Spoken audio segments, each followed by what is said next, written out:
కానీ హిజ్కియా వెళ్ళి దేవునితో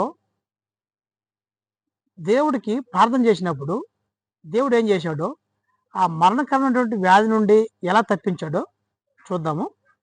4వ వచనము లేదా 3వ వచనము. అతను వెళ్ళి యెహోవా యథార్థ హృదయుడునై, ఏ హృదయం అంట?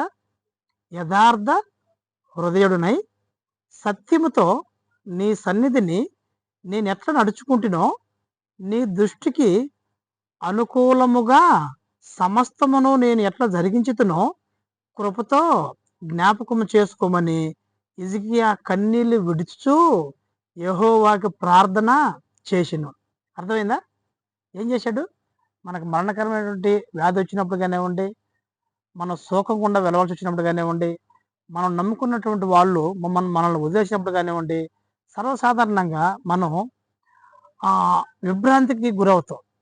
లేదా మనం చాలా డిప్రెషన్‌కి గురవుతాం. కానీ ఆమోస్ కుమారుడైనటువంటి